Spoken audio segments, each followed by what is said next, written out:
A Little Princess by Frances Hodgson Burnett. Chapter 1. School in England.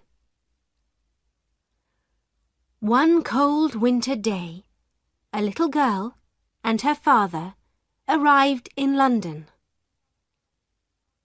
Sarah Crewe was 7 years old, and she had long black hair and green eyes. She sat in the cab next to her father and looked out of the window at the tall houses and the dark sky. "What are you thinking about, Sarah?" Mr. Crewe asked. "You are very quiet." He put his arm round his daughter. "I'm thinking about our house in India," said Sarah, "and the hot sun and the blue sky. I don't think I like England very much, Father." "Yes, it's very different from India," her father said. "But you must go to school in London, and I must go back to India and work." "Yes, Father, I know," said Sarah. "But I want to be with you. Please come to school with me. I can help you with your lessons." Mr. Crewe smiled, but he was not happy.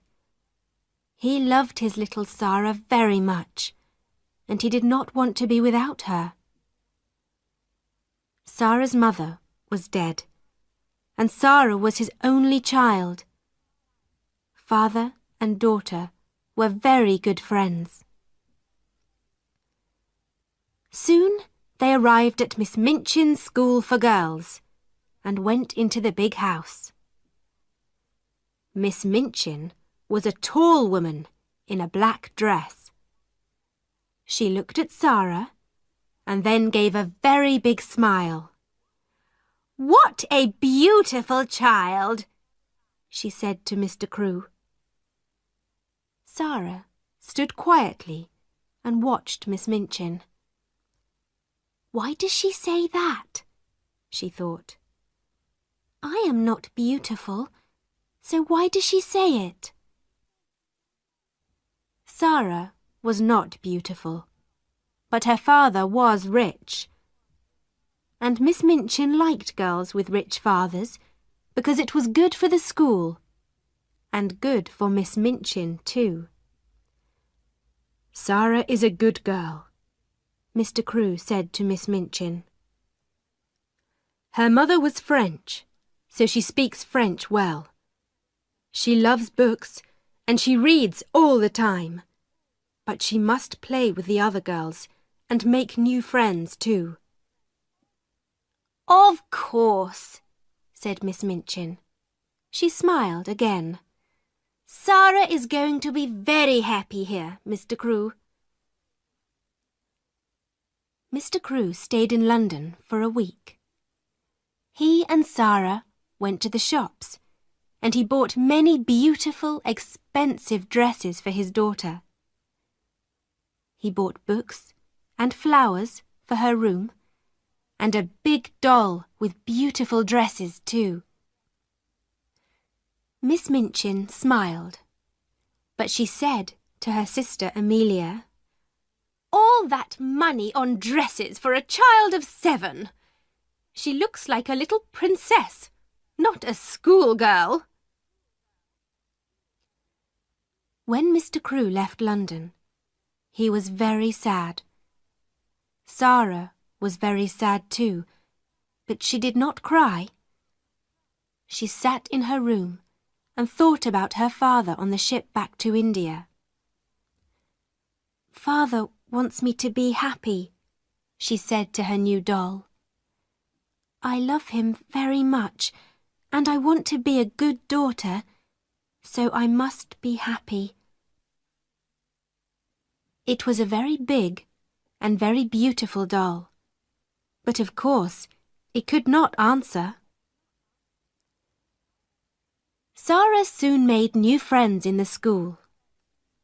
Some little rich girls are not very nice children, They think they are important because they have money and lots of expensive things. But Sarah was different. She liked beautiful dresses and dolls, but she was more interested in people and books and telling stories. She was very good at telling stories. She was a clever child, and the other girls loved to listen to her. The stories were all about kings and queens and princesses and wonderful countries across the sea. "How do you think of all those things?" asked her best friend, Ermengarde.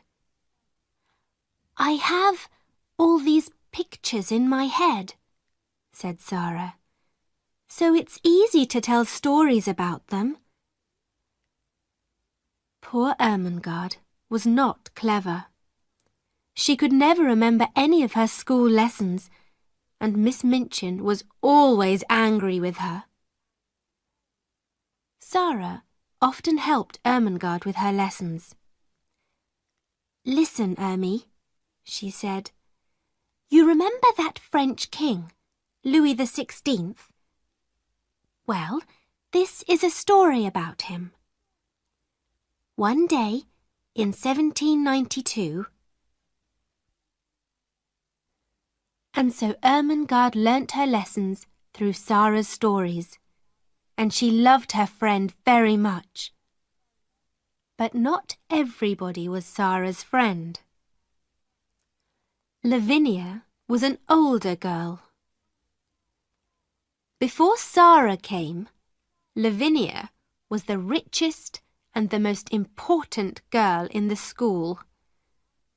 But Sarah's father was richer than Lavinia's father. So now Sarah was more important than Lavinia, and Lavinia did not like that.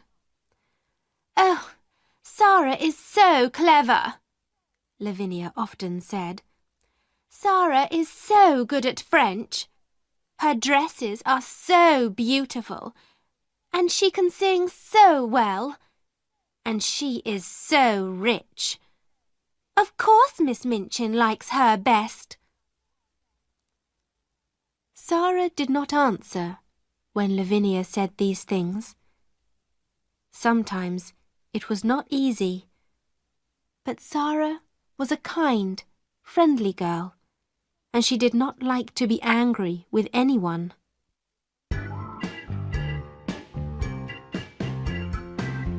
Chapter 2. The Diamond Mines. And so 3 years went by. Sarah's father wrote to her often, and Sarah wrote loving little letters back to him.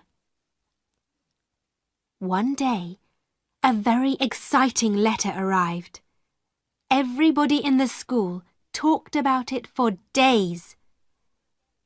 "My friend," wrote Mr. Crewe, "has some mines in northern India. And a month ago, his workers found diamonds there. There are thousands of diamonds in these mines, but it is expensive work to get them out. My friend needs my help. So, little missus." This was Mr. Crewe's special name for Sarah. "I am putting all my money into my friend's diamond mines. And one day, you and I are going to be very rich." Sarah was not interested in money, but a story about diamond mines in India was exciting. Nearly everybody was very pleased for Sarah, but not Lavinia, of course. "Huh!" she said. "My mother has a diamond. Lots of people have diamonds. What's so interesting about diamond mines?" "But there are thousands of diamonds in these mines," said Ermengarde. Perhaps millions of them. Lavinia laughed. Is Zara going to wear diamonds in her hair at breakfast then? Or is it Princess Zara now? Zara's face went red. She looked at Lavinia angrily, but said quietly, Some people call me Princess. I know that. But princesses don't get angry or say unkind things. So I'm not going to say anything to you, Lavinia. To me, you are a princess, Ermengarde said to Zara later. And you always look like a princess in your beautiful dresses. Zara was a princess to another girl, too. This was Becky. She was a servant in Miss Minchin's school, and she was only 14 years old, but she worked all day and sometimes half the night. She carried things upstairs and downstairs. She cleaned the floors, she made the fires, and she was always tired and hungry and dirty. She and Zara had very different lives. But one day, Zara came into her bedroom, and there was Becky, sleeping in a chair. Oh, you poor thing, Zara said. Then Becky opened her eyes and saw Zara. She got up at once. Oh, miss, she said. I'm very sorry, miss. I just sat down for a minute and... Don't be afraid, said Zara. She gave Becky a friendly smile. You were tired, that's all. Are you going to tell Miss Minchin? Asked Becky. She began to move to the door. Of course not, said Zara. Please don't run away. Sit down again for a minute. You look so tired. Oh, miss, I can't, Becky said. You're very kind, miss, but Miss Minchin... Please, said Zara. She took Becky's hand. You're only a little girl, like me. Let's be friends. And so Becky sat down again, and soon she and Zara were friends. Nobody knew about this, of course. Rich little girls at Miss Minchin's school did not make friends with servant girls, and it was a wonderful thing for Becky. Nearly every day, she and Zara met in Zara's bedroom, just for 5 or 10 minutes. Becky was always hungry, and Zara often bought nice things for her to eat. They sat and talked, and sometimes Zara told Becky some of her stories. Becky loved that. Oh, miss, she said, you tell them so beautifully. Sometimes I like your stories better than things to eat. And after those visits to Zara's room, Becky always felt better. Not so tired and not so hungry. Some months later, Sarah had her 11th birthday. Lessons stopped for the afternoon, and there was a big party for all the girls in the school. "This party is expensive for us," Miss Minchin said to her sister, Amelia, "but it looks good for the school." That afternoon, there was a visitor to the school, Miss Minchin's lawyer. He went with Miss Minchin into her office, and they closed the door. In the schoolroom next door, there was a lot of noise from Sarah's party. Everybody in there was very happy. But in the office, Miss Minchin was not happy. She looked at the lawyer angrily. "What are you saying? Mr. Crewe has no money? What about the diamond mines?" "There are no diamond mines," said the lawyer. "Well, there are mines, but there are no diamonds in them." "But Mr. Crewe's good friend," began Miss Minchin. "Mr. Crewe's good friend," said the lawyer, "ran away with all Mr. Crewe's money. Ralph Crewe was ill with a fever, and when he heard about this, he got worse. A week later, he was dead." "Dead?" cried Miss Minchin. "But what about his daughter, Sarah, and this expensive birthday party?" "Sarah Crewe has no money," said the lawyer. "Not a penny in the world, Miss Minchin. Not a penny." "She must leave my school at once," Miss Minchin said angrily. "She must go this afternoon." "Where?" said the lawyer. "Out into the streets? An 11-year-old girl? That's not going to look very good for your school, Miss Minchin." Miss Minchin's face went red. "You can't put her out in the streets," said the lawyer. He stood up. "But perhaps she can work for you." The lawyer left, and Miss Minchin called her sister Amelia.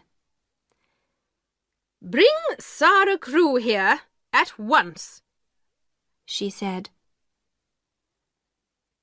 2 minutes later, Sarah, in her beautiful blue party dress, stood in front of Miss Minchin.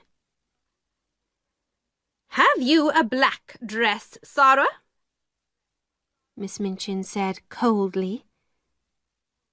"Yes, Miss Minchin," said Sarah, "but it's very small."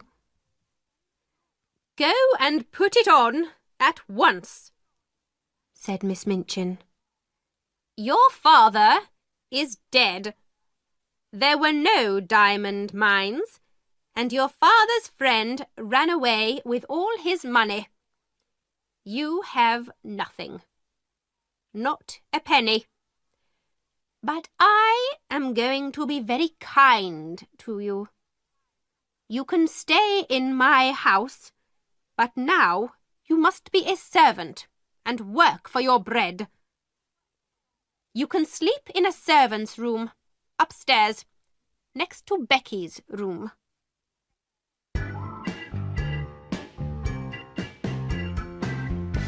Chapter 3.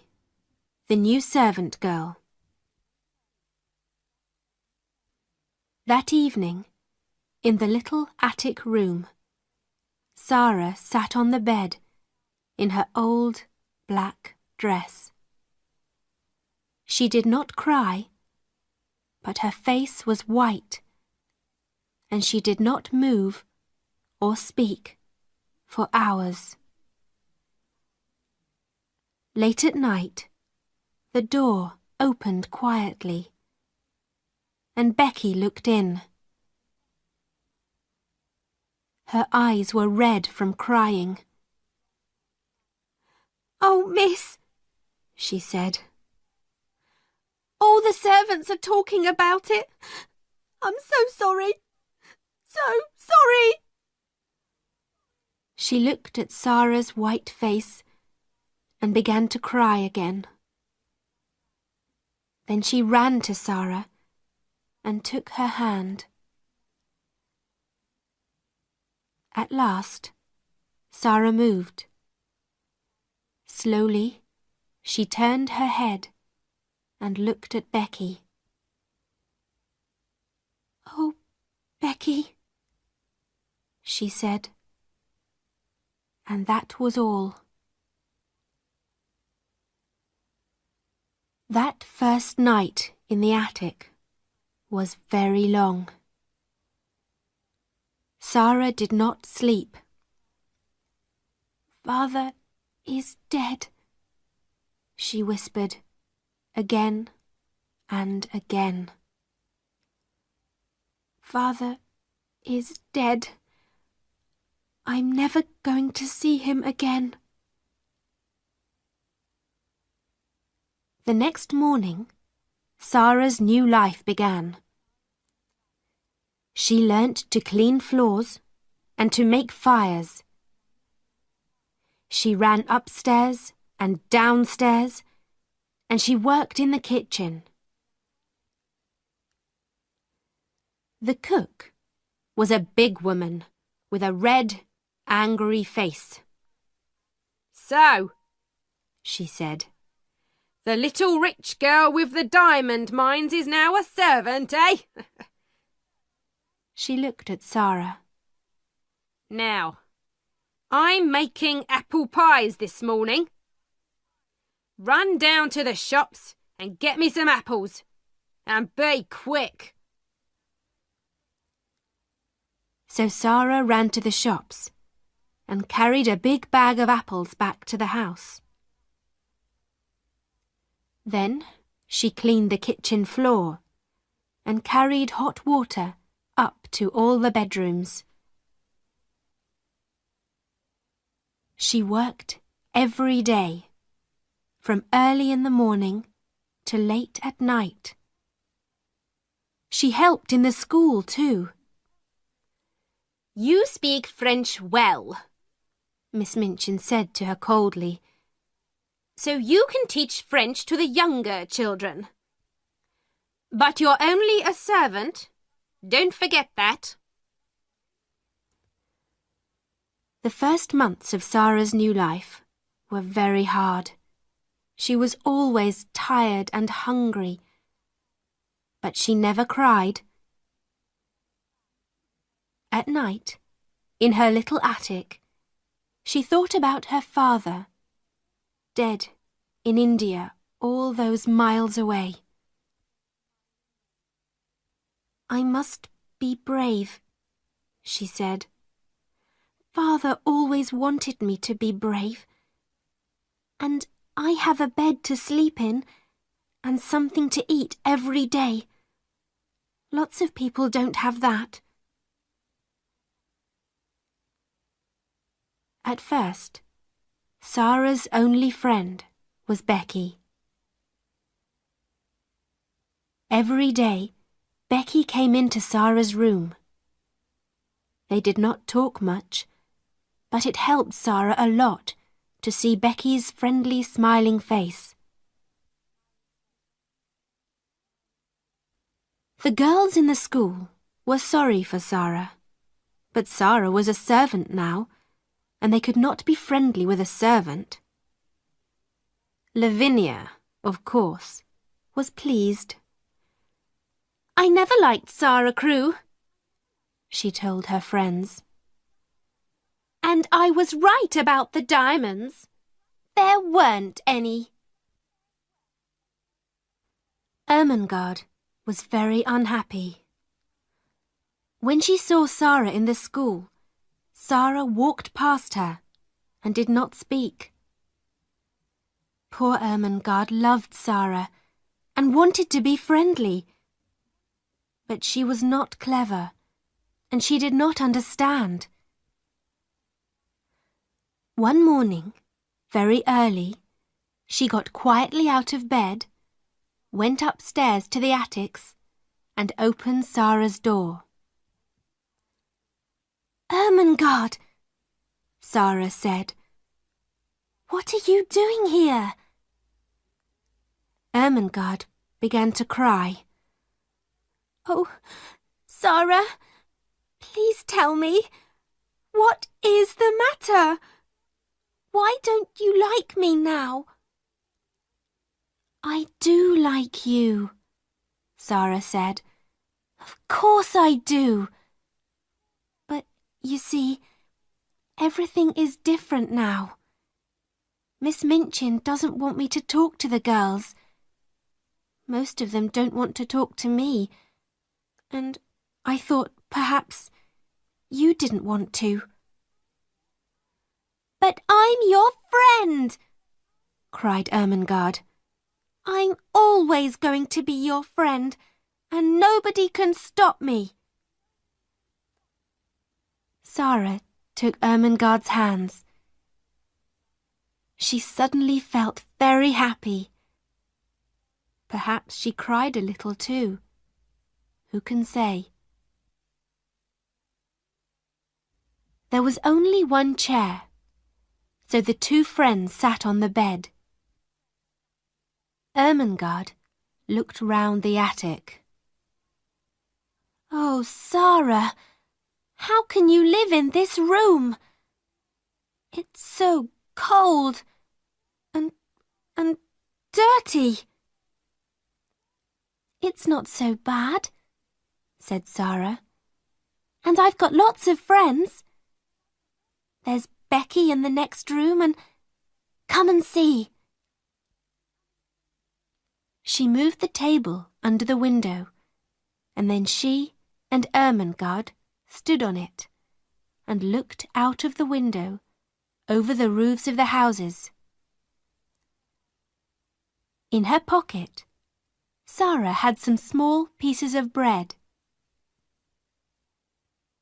She put her hand out of the window with the bread on it. "Watch," she said. After a minute, a little brown bird flew down to Sarah's hand and began to eat the bread. Then a second bird came, and a third, and a fourth. "Oh, Sarah, how wonderful!" said Ermengarde. "They know I'm their friend," said Sarah, "so they're not afraid. Sometimes they come into the room too." Ermengarde looked across the roof to the next attic window. "Who lives in that house?" she asked. "Nobody," said Sarah sadly. "So I never see anybody at that window, and I can only talk to the birds." But one night, 2 or 3 weeks later, Becky came into Sarah's room. She was very excited. "Oh, miss," she said, "an Indian gentleman is moving into the house next door. Well, he's English, but he lived in India for years and years. And now he's going to live next door. He's very rich and he's ill. Something bad happened to him, but I don't know what." Sarah laughed. "How do you know all this?" she said. "Well, miss, you know the Carmichael family across the street?" Becky said.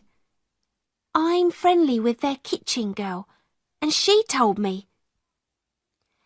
Mr. Carmichael is the Indian gentleman's lawyer, so they know all about him.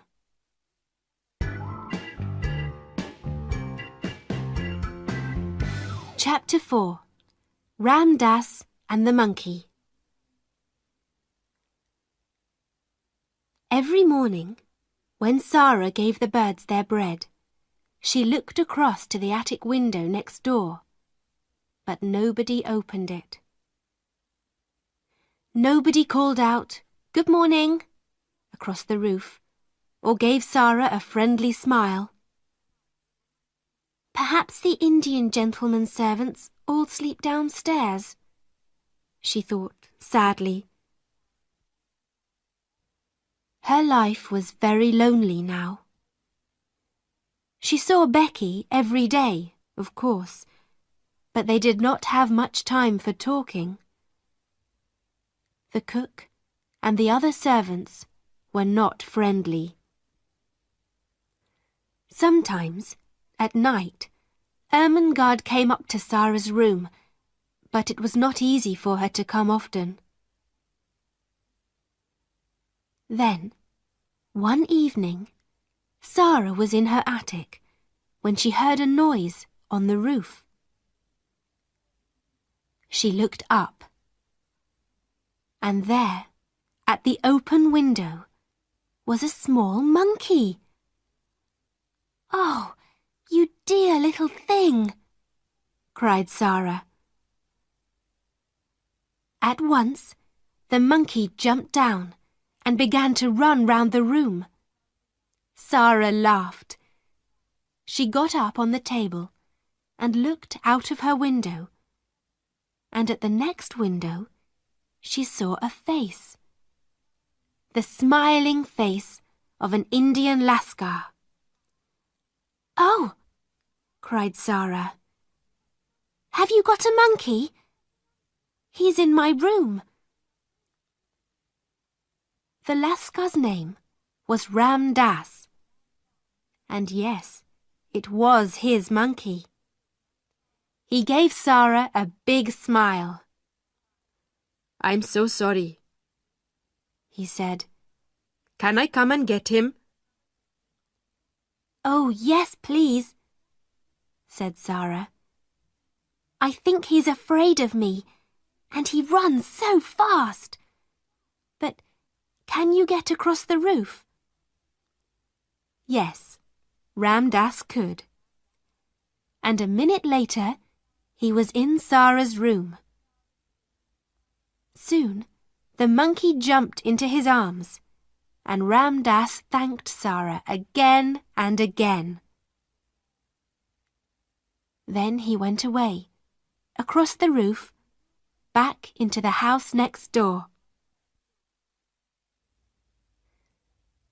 Sarah went to the shops 5 or 6 times a day, and when she walked past the house next door, she often thought about the Indian gentleman.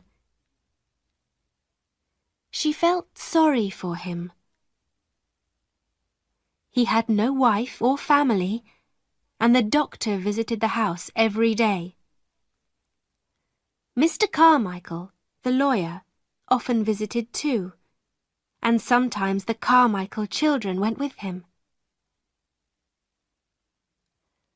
Sarah was pleased about that. "It's nice to see friendly faces when you are ill," she thought. The Indian gentleman thought that too. He liked children very much, but he was a very unhappy man. Mr. Carmichael was his friend, and he talked to him a lot. But they talked about only one thing. "I must find the child," said the Indian gentleman. His name was Mr. Carrisford. "I must find her and take care of her. But where is she?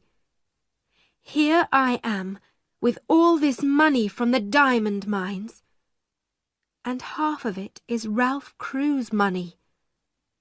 Oh, Carmichael, Why did I leave my friend and run away when things looked bad? Why?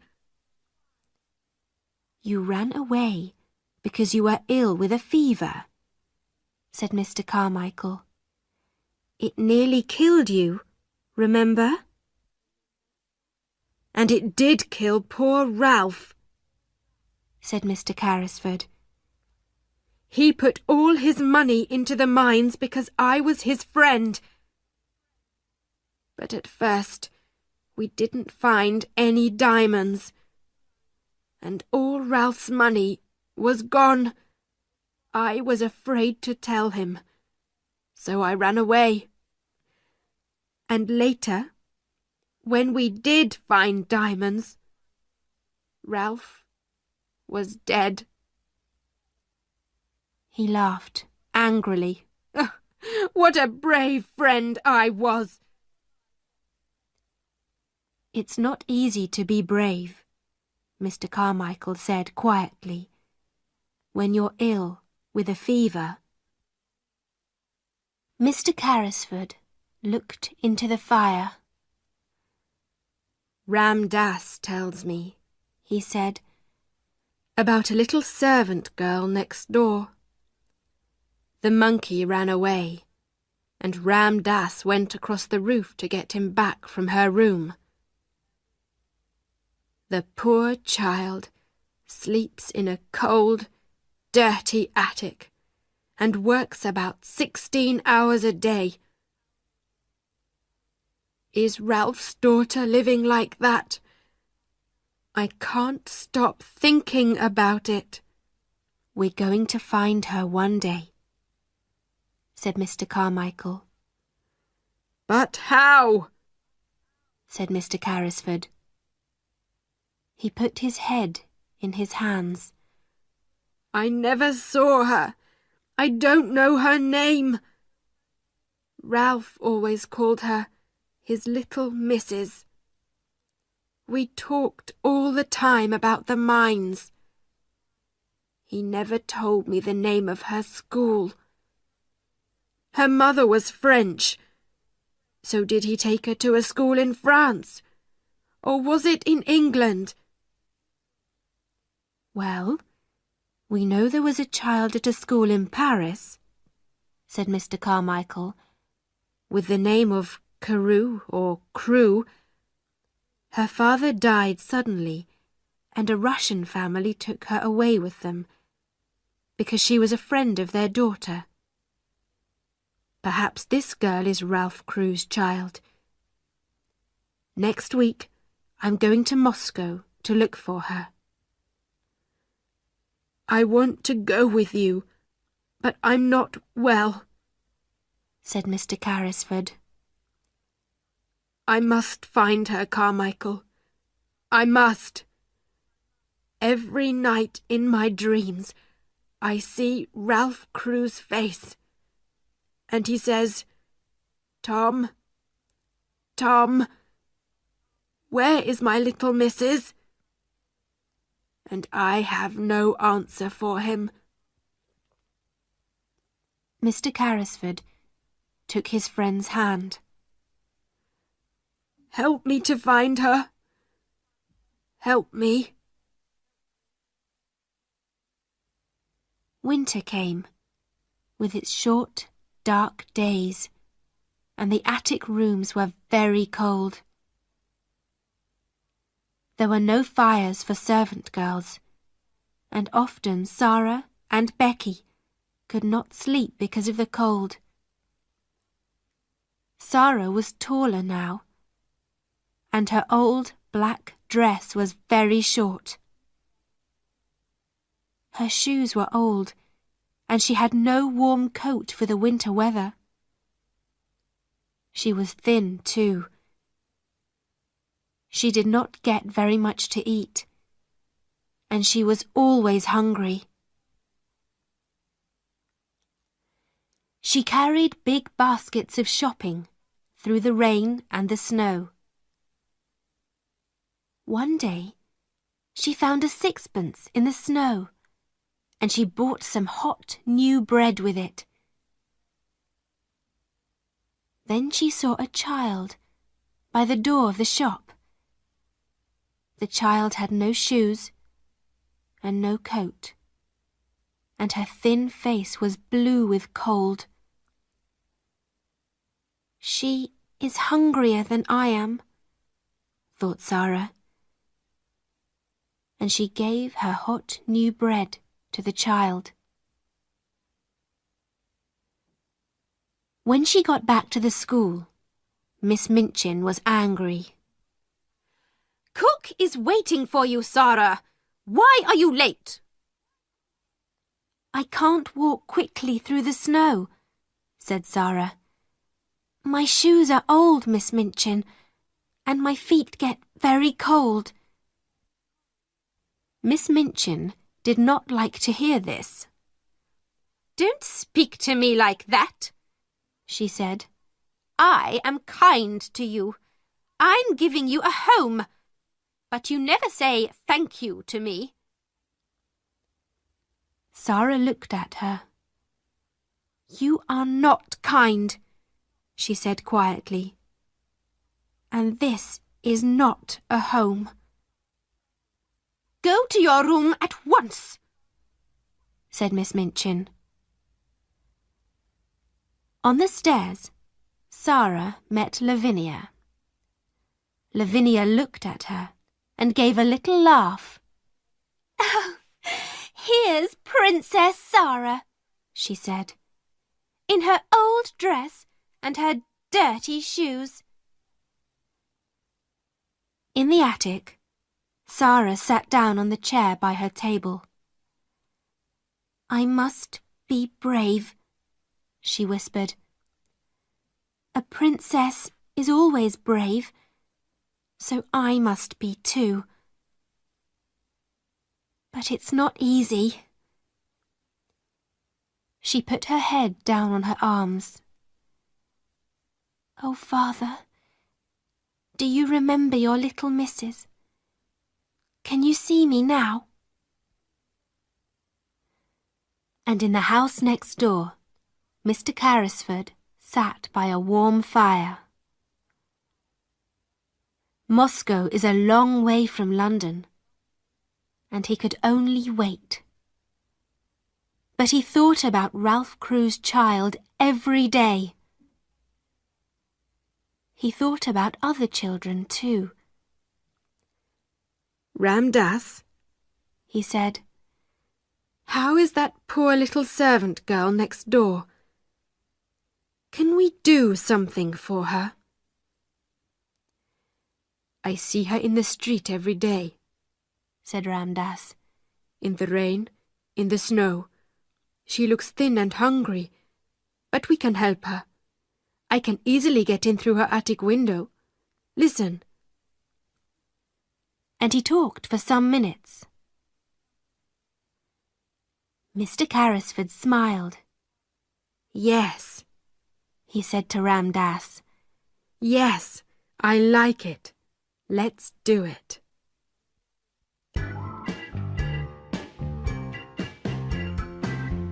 Chapter 5. The Magic. One night, a week later, Ermengarde got quietly out of bed and went upstairs to the attic. Sarah was not there, so Ermengarde sat on the bed and waited. At 10 o'clock, Sarah came slowly up the stairs and into the room. Ermengarde looked at her. "Oh, Sarah," she cried, "are you ill? Your face is white, and you look so tired." "It was a hard day, Ermy," said Sarah. She sat down. Miss Minchin was angry with Cook, then Cook was angry with us. Becky and I had no dinner and no tea. "Does that happen often?" said Ermengarde, unhappily. "You never told me. Are you hungry now?" Sarah looked at her. "Yes," she whispered. "Yes, I am. I would like to eat that table. I would like to eat you." Ermengarde jumped up. "Sarah," she cried, "I had a box of things from home today. There's a big cake in it. I'm going to get it, now. You and Becky can eat it all." Soon, Ermengarde was back. The 3 girls sat on Sarah's bed, and there were some happy smiles when Ermengarde opened her box and took out the cake. "Oh, miss, look at that," said Becky. "You are kind, Ermy," said Sarah. She laughed. "It's magic, you know. When things are very bad, something nice always happens.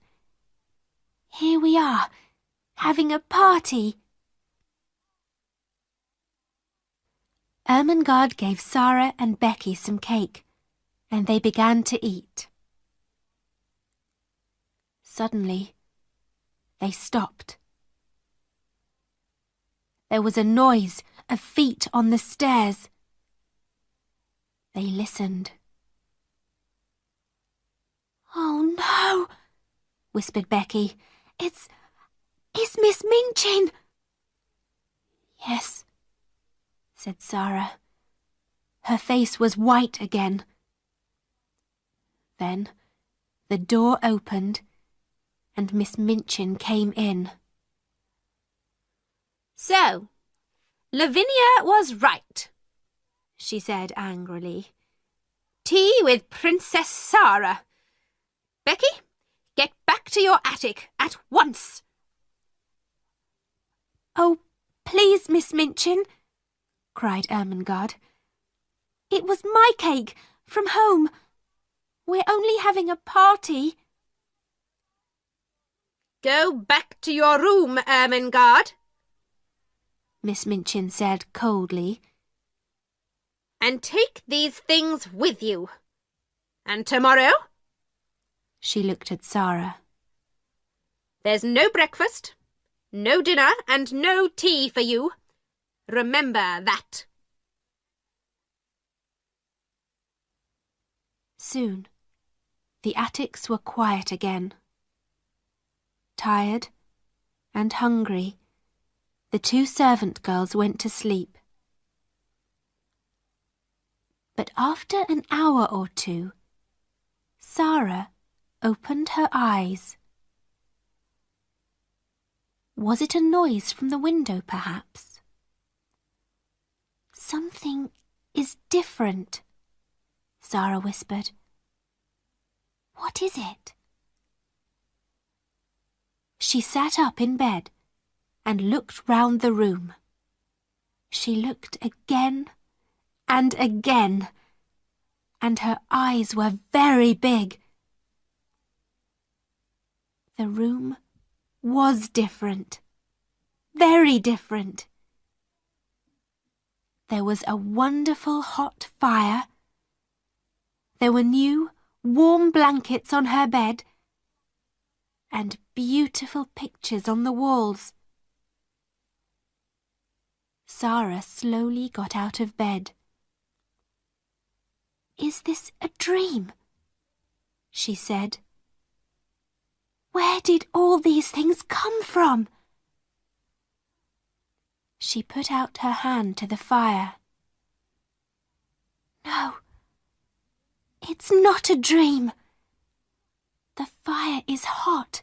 I can feel it. And oh, look at the table." There was a red cloth on the table, and cups and plates. There was hot tea and wonderful things to eat. Hot meat pies and sandwiches and cake, oranges and apples. Sarah ran to Becky's room. Becky, she whispered, come quickly. The magic is here again. Come and look. When Becky saw the room, she could not speak at first. Then she said, "Oh, miss, what is it? How did all these things get here?" "I don't know," said Sarah. "It's magic. At first, I thought it was a dream, but it isn't. Look, these pies are hot. Let's eat them. Hot meat pies aren't a dream." They sat down by the fire and ate and drank. "Oh, those pies were good, miss," Becky said. "And the tea and the cake. I don't understand magic, but I like it." Sarah looked round the room. "Oh, Becky, look! There are some books too. I didn't see them before." She ran to look at them and opened the top book. "There's some writing here. Listen, it says, 'To the little girl in the attic, from a friend.' Oh, Becky." Sarah closed the book and looked up. "I have a friend, Becky," she said slowly. "Someone is my friend." The next morning, Becky met Sarah in the kitchen. "Oh, miss," she whispered, "was the magic there this morning, or did it go away in the night?" "No, it's still there," Sarah whispered back. "I ate some cold meat pie for breakfast, and the fire was still warm." Becky laughed happily. Oh my, she said. Miss Minchin could not understand it. When Sarah came into the schoolroom, she looked happy and well. Miss Minchin wanted to see a white, unhappy face and eyes red from crying. "How can that child smile?" she thought angrily. But of course, she did not know about the magic. And the magic did not go away. Every evening, when Sarah went up to bed, she found new things in the attic. There were more warm blankets for her and for Becky. There were pictures on the walls. There were books, new shoes, and a winter coat. And best of all, there was always a fire and a wonderful hot dinner on the table. "But where does it all come from?" Becky said one night when they sat by the fire. "Who does it, miss?" "A friend does it," Sarah said. "A kind, wonderful friend. But he doesn't want us to know his name." They began to look at one of the new books, and then Becky looked up. "Oh, miss," she whispered, "there's something at the window. What is it?" Sarah got up to look. "It's the monkey," she said. "The monkey from next door." She opened the window and the monkey jumped down into her arms. "Oh, you poor little thing," Sarah said. "You're so cold." Becky was very interested. "I never saw a monkey before," she said. "He's not very beautiful, miss. What are you going to do with him?" "It's very late now," said Sarah. "He can stay in my room tonight, and I can take him home in the morning."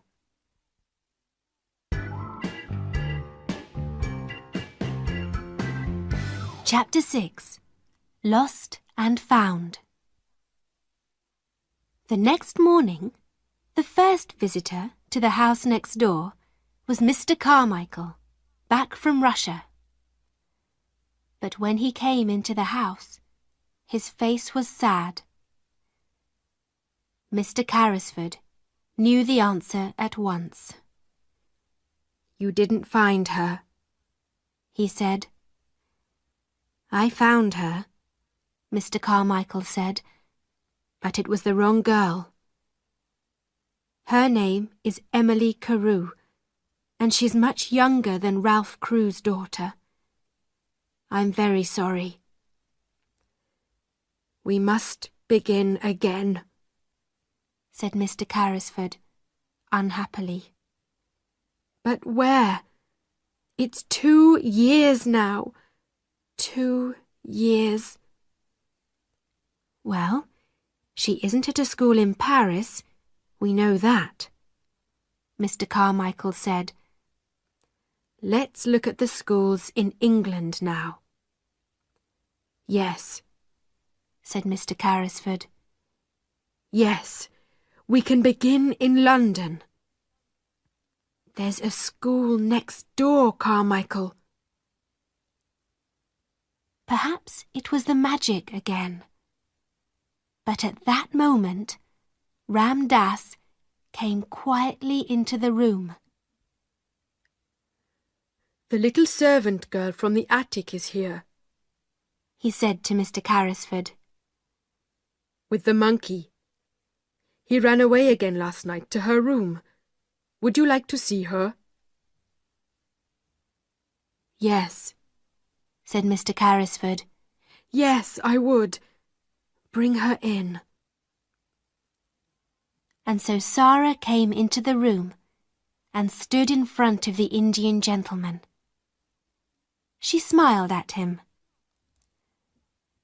"Your monkey came to my room last night," she said, "and I took him in because it was so cold." Mr. Carrisford watched her face with interest. "That was kind of you," he said. Sarah looked at Ram Dass by the door. "Shall I give him to the Lascar?" she asked. "How do you know he is a Lascar?" said Mr. Carrisford. "Oh, I know Lascars," Sarah said. "I was born in India." Mr. Carrisford sat up suddenly. "In India?" he said. "But you're a servant at the school next door." "Yes, I am now," said Sarah. "But I wasn't at first." The Indian gentleman looked at Mr. Carmichael, and then Mr. Carmichael looked at Sarah.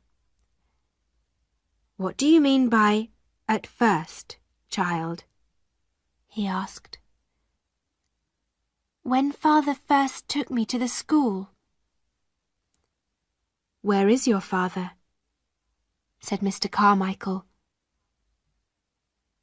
"He died," said Sarah, very quietly.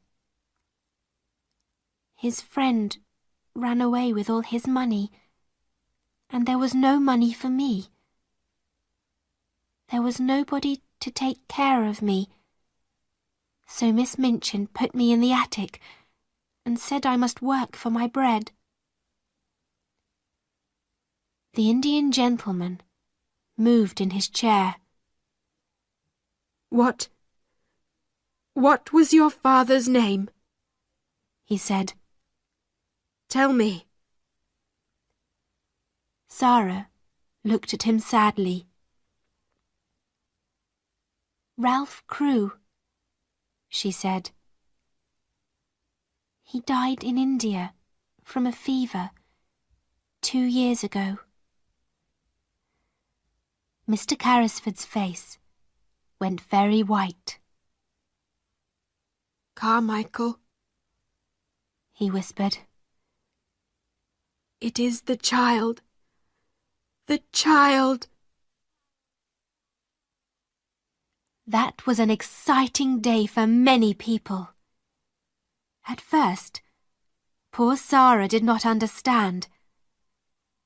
But Mr. Carmichael talked to her quietly and told her everything. The true story about her father's friend and the diamond mines, and the 2 years of looking for Ralph Crewe's daughter. And all the time, she said later to Mr. Carrisford, when they sat by his fire, I was in the house next door. Tom Carrisford took her hand. Yes, he said, and you're never going back there. Your home is with me now. I'm going to take care of Ralph's little missus. Sarah laughed happily. And you were the friend too. All those beautiful things in my attic came from you. You and Ram Dass. Becky and I thought it was magic. The Indian gentleman smiled at her. We were sorry for you, he said. Ram Dass can move very quietly, and he carried the things across the roof when you were out. I couldn't find Ralph's daughter, but I wanted to help somebody. And then Ram Dass told me about this sad, lonely little servant girl in the attic next door. And so the story ended happily for everybody, but not for Miss Minchin. Sarah was very rich now, and Miss Minchin wanted her to come back to the school. She came to see Mr. Carrisford, but he said some very angry things to her, and she went away with a red face.